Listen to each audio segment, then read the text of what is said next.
6 నెలల జైలు జీవితం మాత్రం ఒకటి నేర్పించిందండి. జీవితం నిజంగా చాలా చిన్నది.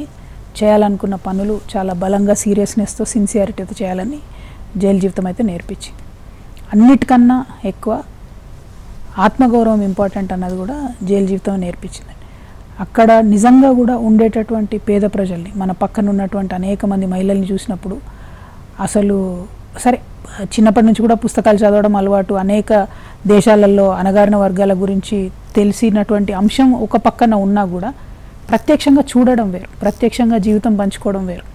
నాతో పాటు నా సెల్లో ఉన్న వాళ్ళు కానీ అక్కడ ఉన్నటువంటి అనేక మంది లైఫ్స్ చూస్తే మాత్రం అంటే పేదరికాన్ని అనుభవించడం వేరండి. పేదరికం గురించి తెలియడం వేరు, అనుభవించడం వేరు. నేను ఫస్ట్ నుంచి కూడా కంఫర్టబుల్ కుటుంబంలో ఉన్నా. నాకు అంతో ఎంతో ఫుడ్కి ఎప్పుడు గోల్డ్ స్పూన్ అని చెప్పాను నేను. ఎందుకంటే నేను మా నాన్న ఎమ్మెల్యే ఉన్నప్పుడు ఎమ్మెల్యే క్వార్టర్స్లో ఉంటే కూడా నా 10th క్లాస్ పరీక్షలు కూడా మా ఇంట్లో బాల్కనీలో కూర్చొని చదువుకున్నాను నేను. ఎందుకంటే అంతమంది ఉండేవాళ్ళు ఇంట్లో. గోల్డ్ స్పూన్ అంత కంఫర్ట్ లైఫ్ అనేది నేను చెప్పాను. చాలా మంచి లైఫ్. అంటే ఈ దేశంలో ఒక 70% మంది కన్నా ఎప్పుడైనా కంఫర్టబుల్ లైఫ్లోనే నేను జీవించి ఉన్నా. అది నా తప్పు కాదు. నేను అక్కడ పుట్టాను, నేను ఆ కమ్యూనిటీలో పుట్టాను, లేకపోతే ఆ ఇంట్లో పుట్టాను కాబట్టి నా అదృష్టం ఒక రకంగా. కానీ ఎప్పుడైనా కూడా పేదల పక్షాన్ని నాన్న ఆలోచించారు. అటువంటి పుస్తకాలే చిన్నప్పటి నుంచి చదివినాం కాబట్టి ఐడియా ఉంది బాధపడుతున్నారు ఇంతమంది ప్రజలని. కానీ జైల్లో ఉన్నప్పుడు ప్రత్యక్షంగా అంతమందితో ఇంటరాక్ట్ అవ్వడం, వాళ్ళని చూడడం. చాలామంది అయితే పాపం బెయిల్కి డబ్బులు లేక నెలల తరబడి జైల్లో మగ్గిపోతున్న వాళ్ళని చూశాను.